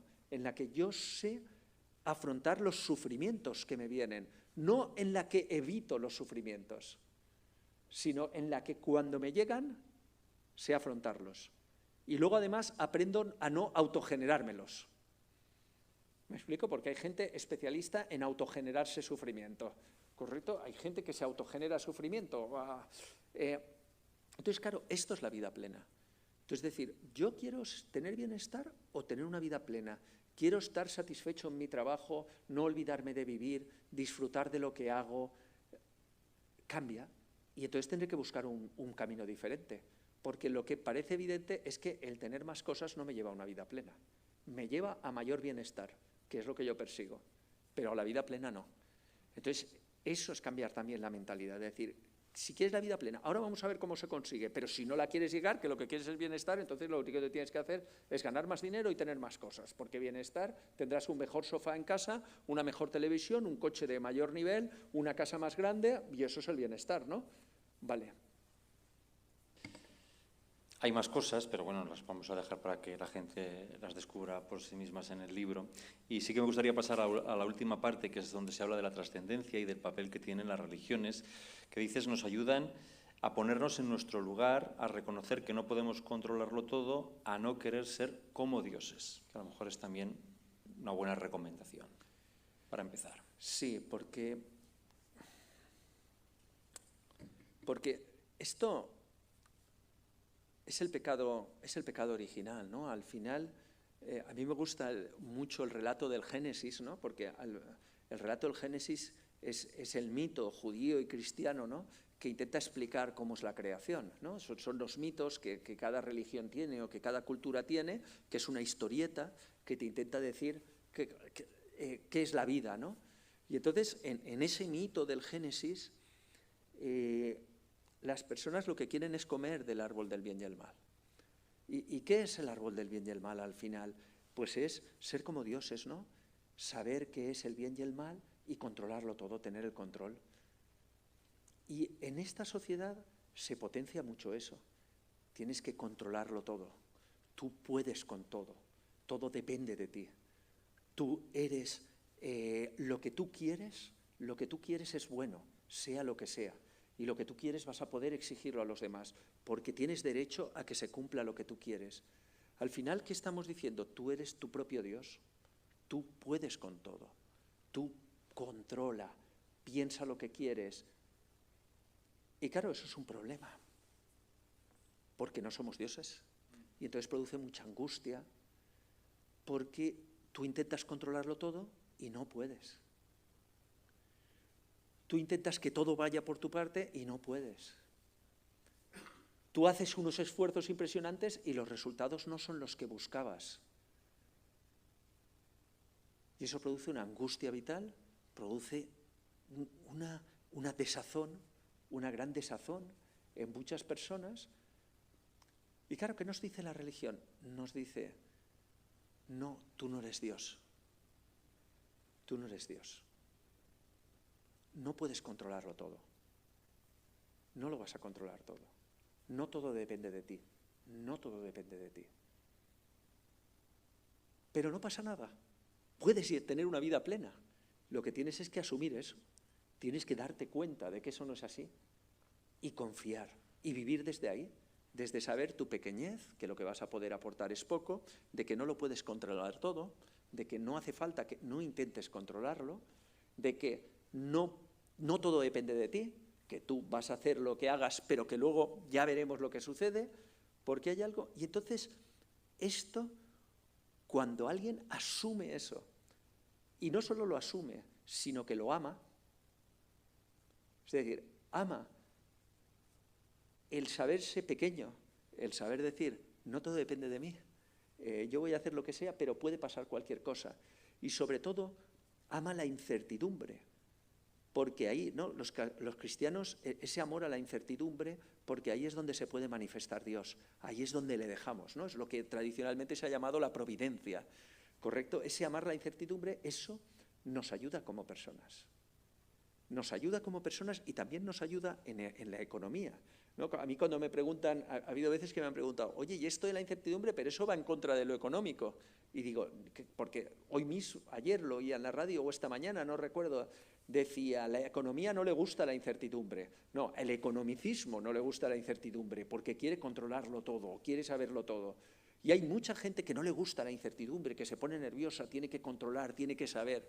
Y claro, cuando nosotros controlamos todo, no le dejamos a Dios hacer de Dios. Cuando nosotros amamos esa incertidumbre, todo cambia la idea. Por eso yo creo que las religiones, no solo la cristiana, porque el budismo, que hemos hablado un poquito, también está un budismo bien planteado, ¿no? Desde con otra visión, con otras diferencias, correcto, pero también está planteando eso, ¿no? Ese vacío de que me dejo, que lo que venga, acepto lo que venga, no intento controlar lo que viene, ¿no? No, ellos lo llaman como el ego, lo hacen de otra manera, etcétera, y con las diferencias que hay, en ese punto hablan de lo mismo. Bueno, pues vamos a fiarnos del espíritu, a ver lo que nos dicen también los que nos acompañan en esta tarde. Profesor, si te parece, vamos a darles la palabra. Carlos tiene el micrófono para que si alguien quiere preguntar o hacer alguna reflexión al respecto de lo que estamos hablando, pues adelante. Tengo dos, pero empiezo solo con una. Me he leído el libro, he disfrutado mucho y me ha chocado mucho que hablas del economicismo y apenas mencionas la palabra capitalismo. Yo no tengo ni idea de economía, pero ¿es lo mismo? ¿Cuáles son las diferencias? Si me lo puedes aclarar. Gracias. Vale, mira. Cuando nosotros, en el siglo XIX, más en el siglo XIX, no, perdón, en el siglo XX aparecen los dos grandes sistemas así económicos que podemos llamar, aparecen el capitalismo y el socialismo, ¿no? Aparece en el XIX, pero en el XX se consolida. Entonces ahí hay como dos niveles. Hay un nivel que son las instituciones, ¿correcto? Entonces el capitalismo pues defiende que el mercado tiene que tiene que intervenir, defiende la libre iniciativa, que la gente tenga una libre iniciativa, que pueda crear empresas, que haya una libertad de pensamiento, que no sea dirigido. Y bueno, ese capitalismo en un momento se da cuenta que también tiene que intervenir el Estado, correcto, pero el Estado tiene que intervenir ayudando, etcétera. Y luego el socialismo lo que te dice es, no, economía planificada, hay un partido que es el que sabe lo que hay que decir, tú no tienes libertad de elegir lo que quieras, sino que el Estado piensa lo que tú tienes que hacer, el Estado controla todo y al final dice dónde asigno los recursos, porque esa es la mejor manera para conseguir los objetivos económicos, ¿correcto? Y hay otra dimensión, que es la dimensión de las creencias o de los objetivos en uno y otro. Entonces, el socialismo, ¿dónde nace? Nace en un momento que la revolución industrial ha provocado, en el siglo XIX, ¿no?, ha provocado unos niveles de pobreza impresionantes. Porque primero le quita a la gente las propiedades, con lo que aquí se llamó la desamortización, ¿vale? Sobre todo la desamortización civil, no la eclesiástica, aunque también la eclesiástica, pero la civil, pero eso no solo se hace en España, se hace en los otros países. Entonces, quito los bienes comunes a las poblaciones, les quito la posibilidad de la autosubsistencia porque los bienes, para que vayan a las fábricas. Y en las fábricas, en la primera revolución industrial, era un desastre. Estaban trabajando 12 horas, 6 días a la semana en unas condiciones penosas. Y además también se acumulan en las ciudades y empiezan a aparecer enfermedades contagiosas. Y bueno, si leéis algunos libros como Cómo vive la otra mitad, de Jack London o cosas así, de cómo se vivía, producen una pobreza tan grande. Una pobreza tan grande que no se había visto, ¿no? Eso produce que aparece ahí, en nuestro caso, la doctrina social de la Iglesia, pero en otro caso el socialismo y el anarquismo, ¿no? O el socialismo utópico aparece. Entonces, parece que se liga el socialismo con favorecer a los más pobres, ¿correcto?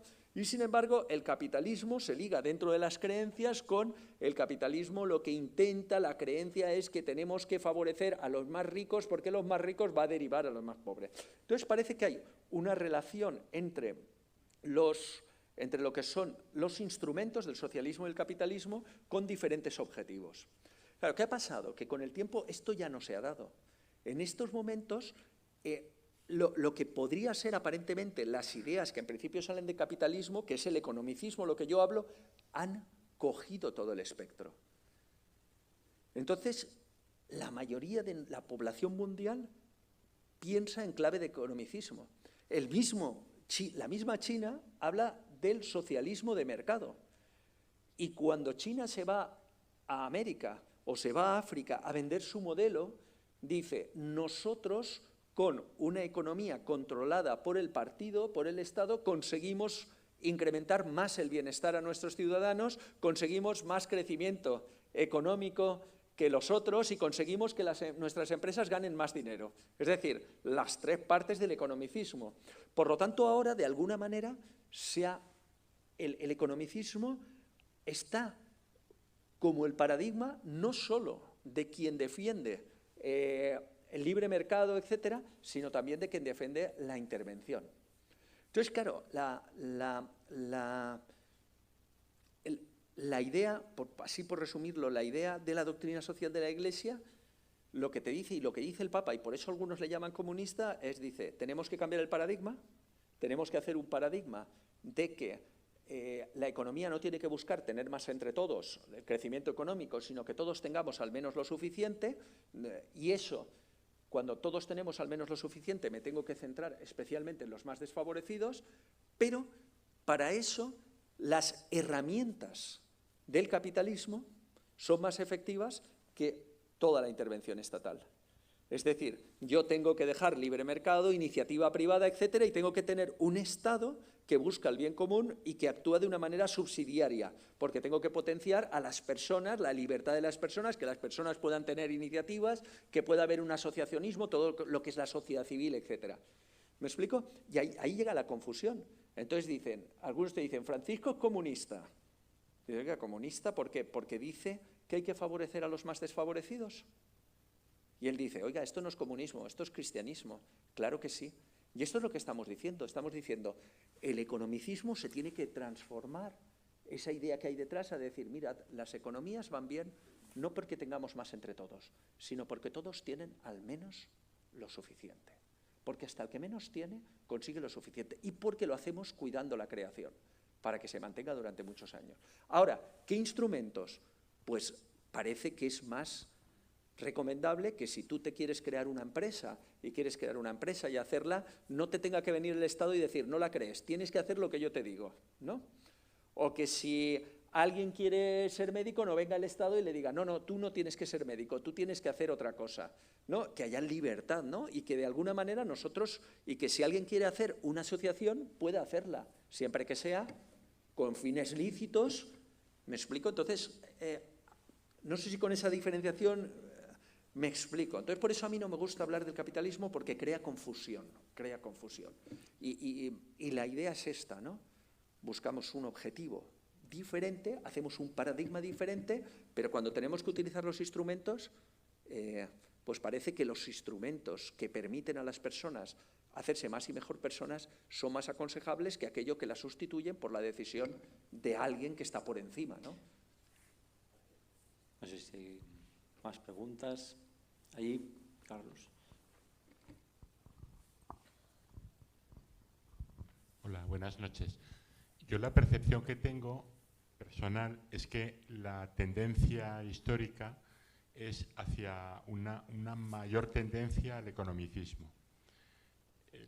Son dos preguntas. La primera es si la compartes y la segunda, ¿por qué crees que sucede esto? O sea, ¿por qué la evolución tiende hacia eso? Vale, sí, totalmente de acuerdo. Eso lo argumento en el libro y lo explico en el libro. Porque estamos en una sociedad cada vez más autorreferente. Es decir, el espíritu del economicismo, lo que se ha ido generalizando, es que tú tienes que pensar en ti mismo, te tienes que preocupar por ti mismo, tienes que conseguir tus objetivos y tienes que hacer todo para estar tú mejor. Y además, eso se ha generalizado de tal manera que el ejemplo que he puesto antes, que si tú dices, yo estoy pensando en mí mismo y me doy las gracias a mí mismo porque he conseguido mis objetivos, te van a decir, ole, lo estás haciendo muy bien. Y claro, si yo tengo que pensar, bueno, ¿y por qué esto se ha generalizado tanto, ¿no? ¿Por qué esto ha cogido tanto ímpetu? Aparte, alguien puede pensar, porque hay poderes ocultos, no voy a entrar en esas historias de ¿por qué? Yo creo que ha habido ahí un efecto de que lo que ha sido siempre más aceptado normalmente era la entrega por los demás, ¿no? La gente que era valiosa era el que hacía cosas por los demás. Acabo de oír en el documental que veníamos escuchando, Zamora, ¿sabéis quién era Zamora, no? Zamora hablaba, pero hablaba ahora no, que ese señor ya murió hace muchos años, pero hablaba de una entrevista. Zamora era un portero, ¿por quién no lo sabía? Un portero así de la selección y tal. Y entonces decía, yo estoy muy contento de haber sido portero pero la verdad es que lo pienso y tal vez hubiese sido mejor haber sido un buen científico para haber aportado algo más a la sociedad. ¿Me explico? Esta era la concepción tradicional, ¿no? Yo quiero ser algo para aportar a la sociedad porque puedo aportar algo, ¿no? Y esto era lo que se estimaba a nivel de científico o a nivel de una persona que no tenía estudios pero que estaba aportando, colaborando. ¿Por qué creo yo que eso ha ido cambiando? Porque eso los totalitarismos del siglo XX lo pervirtieron. Desde mi punto de vista, y puedo equivocarme, los totalitarismos del siglo XX, esa pulsión por lo público, por los demás, lo cambian y lo que hay que hacer es entregarse por el partido. Por el partido, por el ideal, por el Estado, ¿correcto? Por el Estado, y entonces hay que morir por el Estado, hay que hacer las cosas.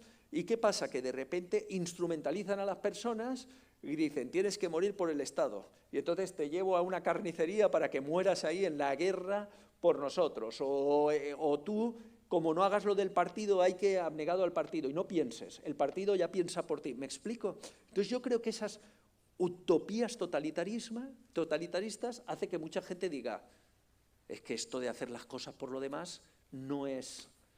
Al final lo que hacen es machacarte.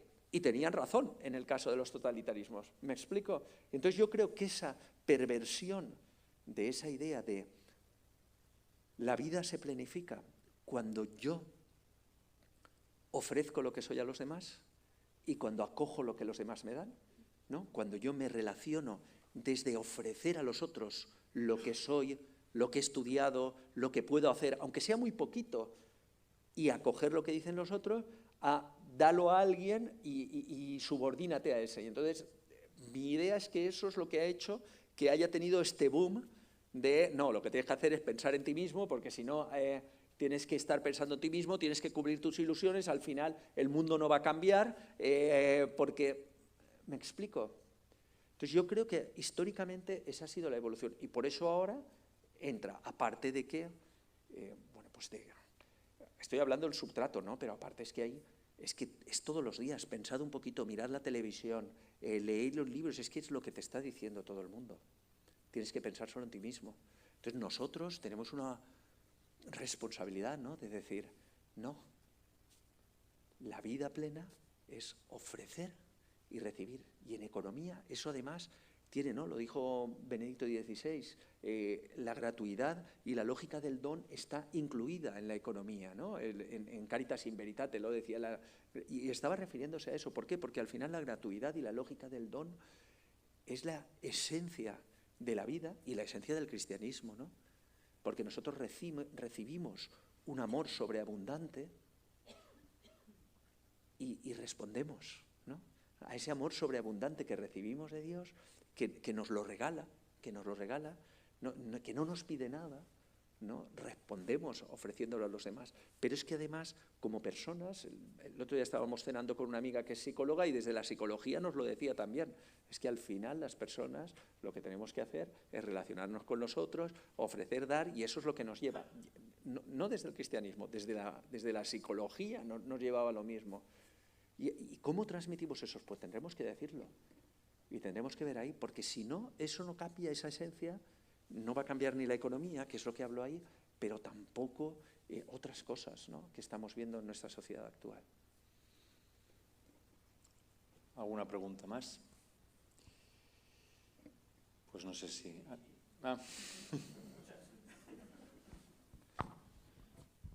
Entonces, ¿el economicismo es el becerro de oro?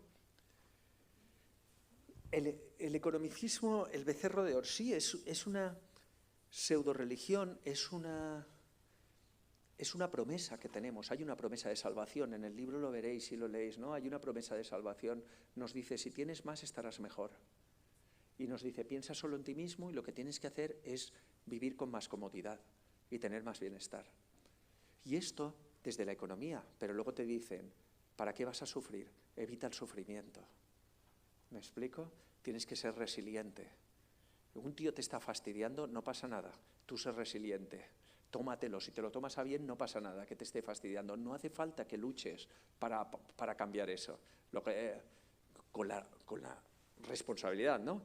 Tu jefe lo está haciendo mal, está organizando mal y os están fastidiando en el trabajo, en el partido político, en lo que sea, y tú te sientes mal, es tu problema.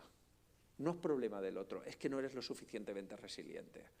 Y por lo tanto, me explico, entonces nos están prometiendo, el economicismo nos promete una satisfacción que luego no nos la da,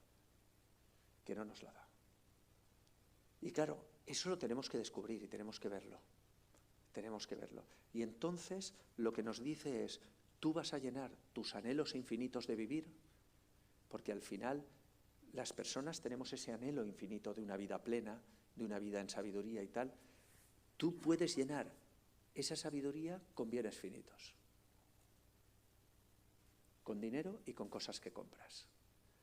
Y claro, cualquiera que sepa, no hace falta saber matemáticas, cualquiera que sepa el concepto de infinito y finito, que lo sabemos todos, sabemos que lo infinito no se puede cubrir con cosas finitas. La economía se dedica a las cosas finitas y las cosas finitas nos sirven para cubrir anhelos finitos. Yo necesito comer, que es una cosa finita, y hay que hacer una gestión económica para ganar para comer. ¿Me explico?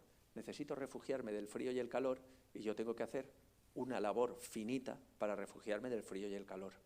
Y eso es la economía. ¿Me explico? Y para eso nos sirve. Y tenemos que estudiar economía y tenemos que hacerlo bien, porque necesitamos cubrir las necesidades de nuestra casa y necesitamos cubrir las cosas finitas.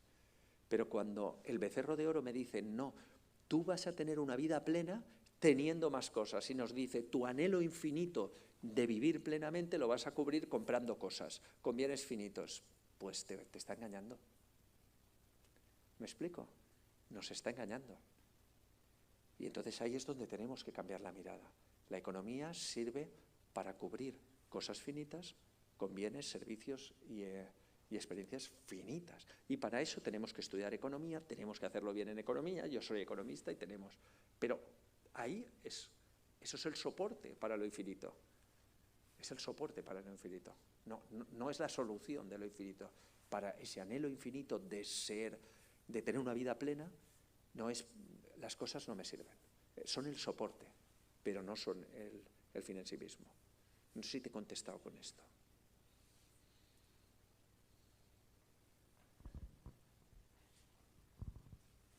Yo quería preguntarte si tienes esperanza en que podemos trascender el paradigma economicista, ¿no? Y si ves algún signo hoy en día de que esto estaba empezando a suceder, aunque sea un pequeño fermento, ¿no? Vale, sí, mira. Primero, dos cosas te voy a contestar. Primero, cuando yo era más joven, yo creo que es una cosa de la juventud, ¿no? Te crees que con tu generación va a cambiar el mundo. No sé si a vosotros os ha pasado o no, pero yo a mí, y a veces veo que nosotros vamos a superar los defectos de nuestros padres, de nuestros abuelos y tal, y que nosotros vamos a superarlo y nosotros nos damos cuenta, ¿no? A veces mis hijos me dicen, es que tú, claro, a bien, me lo dicen a bien, pero te lo dicen, es que vosotros estáis en otra y nosotros ya nos hemos dado cuenta y nosotros... Me explico, es normal, esto está con la juventud. Con los años, al final, digo... ¿Qué decían de Jesús a veces, no? Pasó haciendo el bien. ¿Correcto? Entonces yo pienso, nosotros, ¿qué tenemos que hacer como cristianos, no? Pues eso. No vamos a solucionar el mundo. Ni tú ni yo. O yo por lo menos no, a lo mejor tú sí, pero yo no. ¿Correcto? No vamos a solucionar, sí, ya sé que... Pero no vamos a solucionar el mundo. ¿Pero qué podemos hacer? Que el mundo en el que estamos...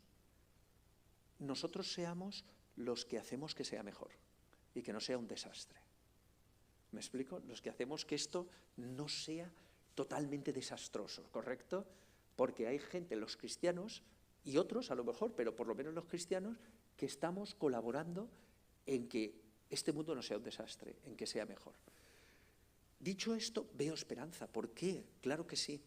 ¿Esperanza de que se solucione? No. Esto, pero sí que esperanza de que podamos proponer de que estamos proponiendo otra manera de hacer las cosas, de que cada vez somos más los que pensamos así y que lo podemos transmitir, de que cuando hablo con los chavales, cuando hablas con la gente y se da cuenta, no lo que tú decías, yo vivía muy tranquilo y ahora me he dado cuenta de que no sé si lo decías porque eres periodista o en serio, espero que en serio, ¿no? ¿Correcto?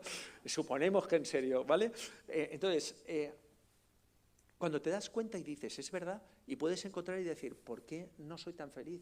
¿Dónde está? Y veo un camino, hay gente que dice, sí, quiero ir por ahí, me doy cuenta, quiero cambiar. Y eso hace que podamos ser una minoría, y esto creo que ya lo he dicho aquí alguna vez, pero lo repito, una minoría con vocación de mayoría. ¿Correcto? Que podamos decir, claro que sí, ¿vale la pena o no? Yo estoy diciendo esto porque, o estamos hablando de esto, o por ejemplo, yo escribo el libro porque me voy y digo, qué contento estoy, que he escrito un libro, guay, y le enseño a todos, qué bien, mi libro, mirad que... O porque quiero, de alguna manera, ofrecer mi pensamiento como académico para que otros puedan... ver cosas, ayudar y decir, pues esto nos parece bien, vamos a tirar por aquí. ¿Me explico? ¿Vemos la diferencia?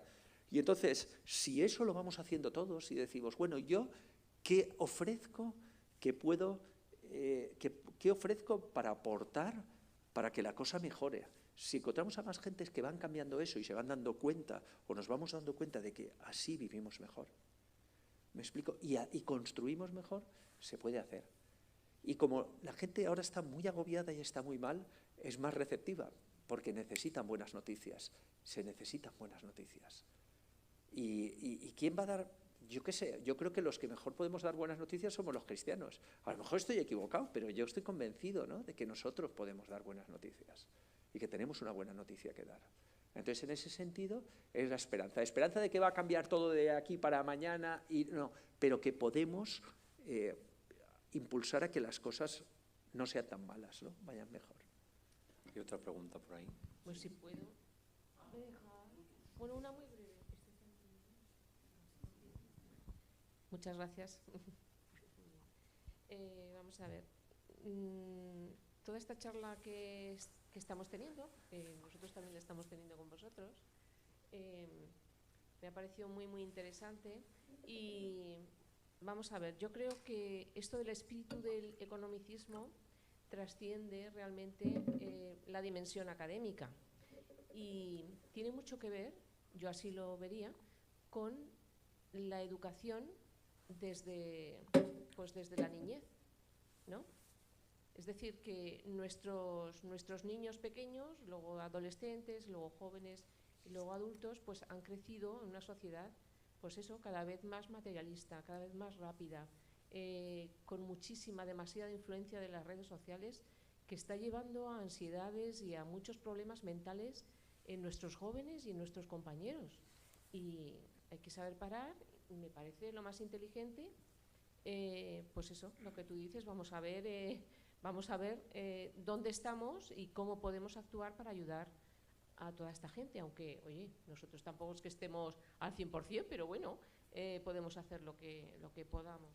Dentro de quiero decir, todo esto viene entiendo que afecta desde los más jovencitos hasta los mayores. Pero tú como académico, como profesional de la docencia y de una docencia muy concreta dentro del mundo de la economía, y hablando con tus compañeros, ¿cómo crees que los alumnos perciben? ¿Realmente tienen el espíritu crítico de distinguir el economicismo de la economía? ¿O es digamos, es una idea que tú estás ahí machacando con ellos? Machacando no, vamos, insistiéndoles. ¿Cómo de importante es esto? O sea, ¿estamos realmente creando ese espíritu crítico para un despertar hacia otras maneras más humanas de ser? ¿Me explico? Sí, totalmente. Vamos a ver. Nuestra responsabilidad, totalmente de acuerdo, es todo el proceso educativo. Cuando me vienen los chavales, ellos lo que les han dicho desde pequeño es que tienen que estudiar mucho para conseguir un empleo, para ganar más dinero, para tener un buen empleo. ¿Me explico? Y eso se lo decimos nosotros. Porque y claro, ahí que están percibiendo, lo más importante es tener un empleo que me permita tener un bienestar, y eso es lo que tengo que buscar. ¿Correcto? Ellos ya muchas veces ya no identifican el bienestar con tener más dinero, sino con tener el suficiente dinero y luego tener tiempo porque su bienestar ya no está tanto en tener cosas como en vivir experiencias, en hacer, que al final es lo mismo mirado de otra manera, pero bueno, tiene otros matices, ¿no? Entonces quieren vivir experiencias, quieren viajar, etcétera, pero eso es lo que buscan. De hecho, si te fijas, a los jóvenes están dispuestos a sacrificar muchas cosas por esto. Y yo siempre les recuerdo que sacrificio viene de sacro y de facere, ¿no? De hacer algo sacro, a hacer algo sagrado. Sacro y facere, sacrificare, ¿no? Al final, esos son los dos orígenes etimológicos. Y entonces, la gente se sacrifica porque quiere hacer una buena carrera, ¿verdad? Y entonces prefieren no irse a otros países, no tener... sacrificar a sus amigos porque se van y están solos en otros países, no se casan porque, claro, ¿para qué me voy a casar o tener hijos? Porque tengo que pensar en mí, tengo que pensar en mi carrera, tengo que pensar en conseguir más ingresos, tengo que pensar, y sacrifican, insisto, sacrifican lo sagrado que soy, yo, mi carrera, etcétera. Y eso pasa desde joven. Entonces, ¿cuál es nuestra responsabilidad como docentes? Pues decir esto. Yo lo digo, ¿sabes? Hablar de esto, hablar del economicismo, hablar de esto, decirles, esto es lo sagrado para vosotros, comentarlo, explicarlo. Entonces, ¿qué pasa? Normalmente sueles tener 3 grupos de alumnos. Unos que da igual lo que digas, no te van a hacer caso en nada, ¿vale? Hay un grupo de alumnos que da igual lo que digas. Hay otros que se interesan y entonces te van a atender, suele ser el menor. Y luego hay un grupo en medio que depende del día, a veces te hacen caso, de repente dicen, esto me suena, esto, uy, me ha tocado, hoy me ha tocado, ¿no? Tal. Entonces, claro, yo no soy Dios. Mi responsabilidad es explicarlo y ofrecerlo. ¿Me explico? Y ahí acaba. Porque yo no puedo controlar. Al final yo soy un profesor entre 50 profesores, de los que han tenido durante toda su vida. Yo se lo estoy diciendo en un año que tienen 10 asignaturas, 5 cada cuatrimestre. Y yo se lo digo en un cuatrimestre de eso. Yo intento a mis compañeros también difundirlo y que sea. Entonces, mi responsabilidad es decirlo. ¿Me explico? Que lo lean, que lo oigan, que lo sepan, que alguien se lo haya dicho alguna vez. ¿Puedo llegar a más? Pues no. ¿Me seguís? Lo que quiero decir. Y esto no es desesperanzado, al contrario. Es decir, yo intento hacer lo que creo que es mi responsabilidad. Y yo tengo, pero al mismo tiempo con realismo. No soy Dios. No puedo controlar, tampoco puedo controlar cómo lo cogen. Porque puede ser que alguien lo coja y diga, wow, me ha tocado lo que ha dicho. Y de hecho a veces me viene alguno y me dice, oye, lo que tú me dijiste he pensado un montón de veces y tal. Pero la mayoría de las veces, aunque les haya pasado, ni te lo dicen, ni tampoco sabes si se han ido al lado contrario. Porque también puede pasar. Lo que sí que tengo claro es muy respetuoso, sin radicalidad, ofreciendo. Y no, yo lo intento hacer así. A veces no, puede que no me salga, no intentando culpabilizar o estigmatizar, ¿no? Yo lo intento hacer así. Y ahí vamos, y entonces escribo libros y a algunos les obligo hasta a leer algún libro mío, con lo cual, bueno, para que lean. No, algunos hasta se enfadan, ¿por qué nos haces leer algún libro tuyo? Si es, digo, mira, normalmente en el profesor, lo que buscábamos eran profesores que escribiesen para leerse un libro, ¿no? Porque esa es la esencia del maestro. Pues no, ahora se quejan. Lo que querrás es ganar dinero, con eso te dicen. Y ya les tienes que explicar que con un libro no se gana mucho dinero, que yo no me gano la vida con los libros, que al final, ¿y cuánto se gana por cada libro? Para que hagan el cálculo y digan, vale, eso me va a sacar de rico lo que vais a pagar, para que vean que es otra cosa, ¿no? Entonces, eso es lo que tenemos que hacer todos. Yo creo que es lo que debemos hacer, ¿no? Ver nosotros qué podemos. Y sobre todo en la educación es importante. A mí me llegan y nadie les ha hablado de ser sabios. ¿Alguien nos ha hablado de la sabiduría? Nadie les ha hablado de la sabiduría. De intentar ser sabios en la vida, por ejemplo, ¿no? De qué es la sabiduría y de que estudiar les tiene que ayudar a ser sabios, ¿no? Y que eso es un camino para la... nadie les ha hablado. ¿Nadie? Y están en primero de carrera. Y a mí me llega gente, muchos de ellos han estado en colegios católicos, muchos de ellos, no digo todos. Entonces eso tendremos que mirarlo, ¿no? Un poco. Y tendremos que recuperar el decirles, oye, estudia para ser competente, no para ser competitivo. Tendremos que cambiar el sistema horroroso que hay del segundo de bachiller, que los fuerza a ser competitivos y a considerar a sus compañeros como oponentes. Esto es ya me explico, y te vienen y les hacen perder un tiempo bestial en sacar una décima más que el compañero y pierden muchísimo tiempo en eso en lugar de ganarlo haciendo otras cosas que les vendría mucho mejor. Porque al final... Yo lo digo y además, para sacar un notable, un sobresaliente, tienes que hacer este esfuerzo. Pero para sacar un 10 perfecto, la mayoría de la gente tiene que hacer el doble de esfuerzo. Oiga, mire, con un 8 o un 9 la gente ya sabe. Tal que el resto lo utilicen para convivir con los otros, para estar en una asociación, para aprender, para ayudar a la gente, para hacer un voluntariado.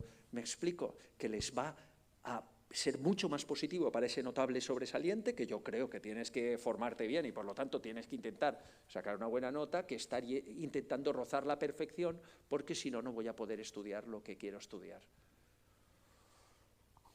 Perdonad, es que este tema a mí me... Nos queda tiempo para una pregunta más, Vale, solo sí, que la había solicitado.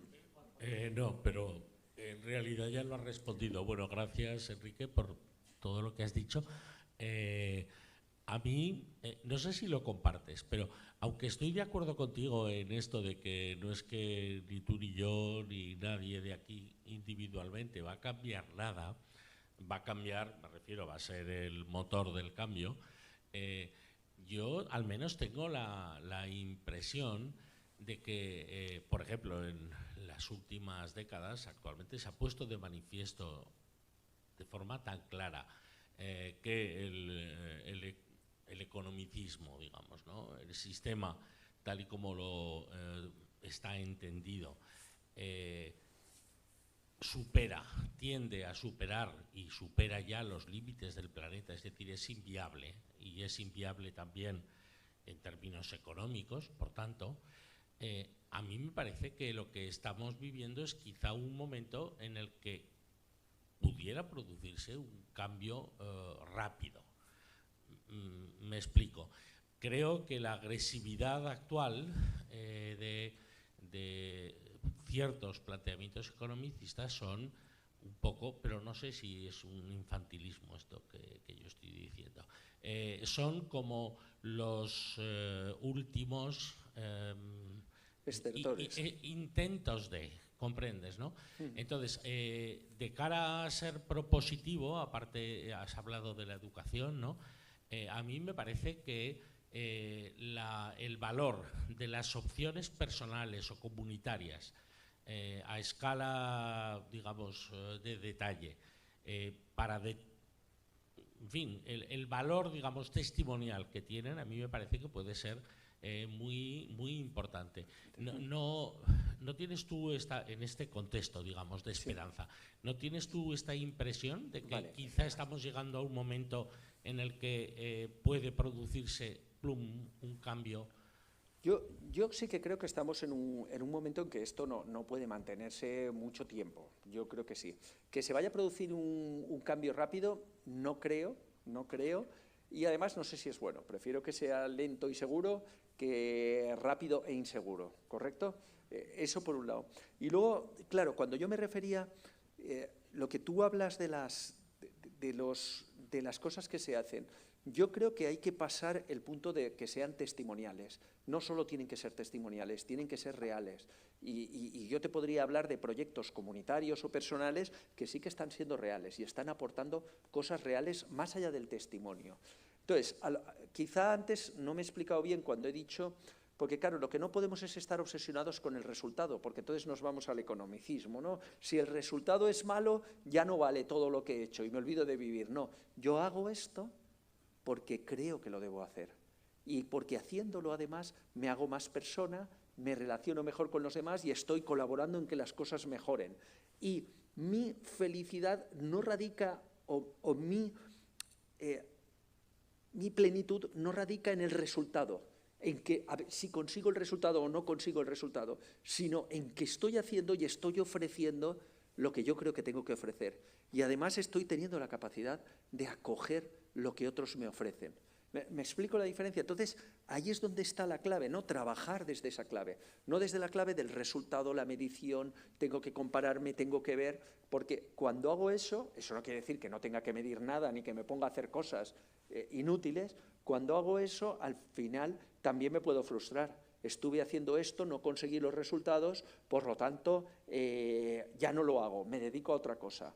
No, oiga, yo estoy haciendo esto, creo que lo estoy haciendo, voy viendo que hay señales, creo que lo estoy haciendo bien y avanzo en esa dirección. Y no me olvido de vivir, sino que vivo intensamente haciendo o ofreciendo aquello que puedo ofrecer, ¿correcto?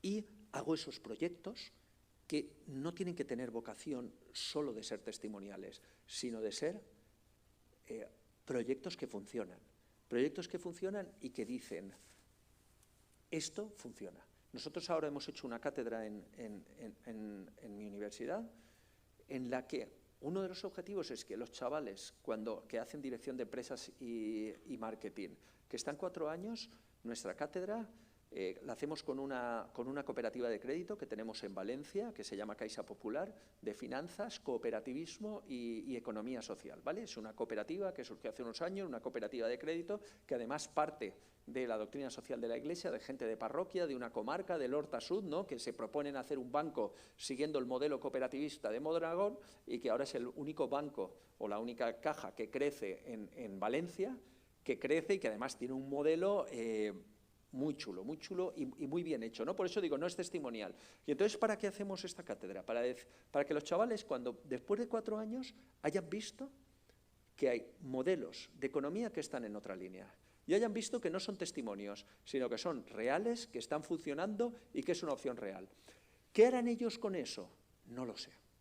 ¿Me explico? Nosotros no podemos, pero nuestra responsabilidad es que lo vean. ¿Me seguís? Que lo vean y que durante la carrera digan, pues resulta que hay empresas que están trabajando desde un modelo no economicista y están en el mercado, están vendiendo y están haciendo las cosas de otra manera y están construyendo economía en otro sentido. No como un testimonio, sino como una realidad, para que ellos puedan plantearse que lo pueden hacer así. Claro. Y volvemos a lo mismo, ¿lo van a hacer así? No lo sé, pero si no se lo digo, seguro que no. Pues vamos terminando porque me había pedido el profesor 2 minutos para terminar. No sé si quería... Sí, yo solo daros las gracias por todas las preguntas, por la atención y solo invitaros a 2 cosas.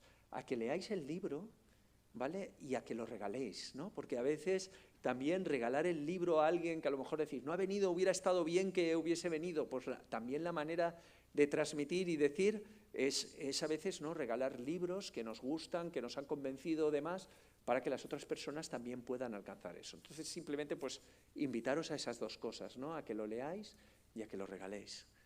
Pues, Enrique Lluch, muchísimas gracias por esta conversación y a ustedes por haber prestado tanta atención. Gracias y buenas tardes.